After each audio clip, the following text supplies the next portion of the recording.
Hello and welcome back to another computer science video. Last time we covered binary and hexadecimal.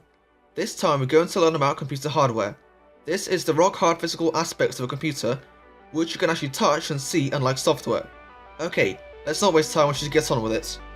Although a computer is made out of hundreds of different parts, each with their own name and function, we're going to focus on the 7 main ones, which are the CPU, RAM, motherboard, hard drive, video card, power supply, and the system fan. I will just remind you that I'm only giving a basic run through of each part and will not go into much detail. However, I will be making more detailed videos on each part later on in the series. Let's begin with the CPU. CPU stands for Central Processing Unit. It is basically the brain of the computer. A CPU takes an input from a device and then turns it into a certain output. Here's a diagram of how it works. As you can see, an input is taken into the CPU, then there are 2 modules within. First we have the ALU, which stands for the Arithmetic Logic Unit. This does any mathematical or logical operations that the CPU needs to do. Just next to it we have the Control Unit.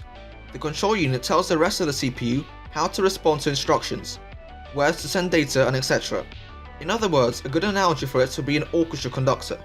Next we have the Memory Unit. This can be either the cache, RAM or hard drive. This basically feeds data into the CPU or it stores it. And finally, we have an output, and voila! Our next component is the RAM. This stands for Random Access Memory, and is a form of storage. It basically stores data that is currently used in the moment. Think of it as the short-term memory of the brain.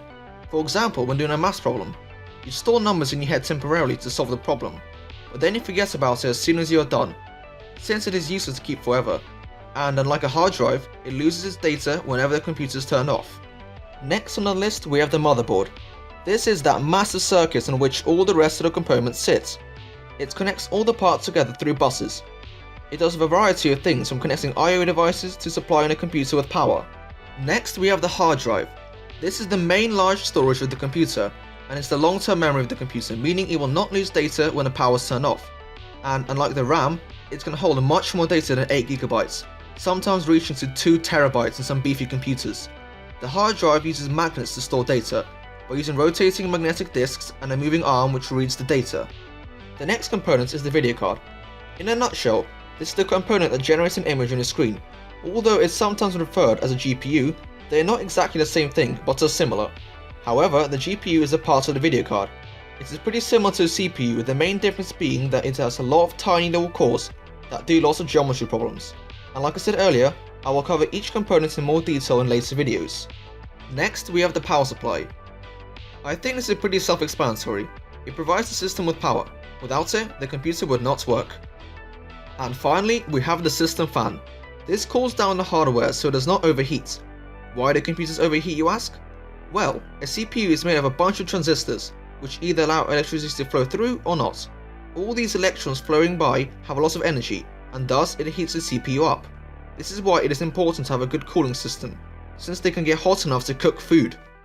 Anyway, and that was a basic run through of the main hardware components of a computer. If you have enjoyed this video, remember to like it, subscribe and hit the bell button. So with all that, peace out.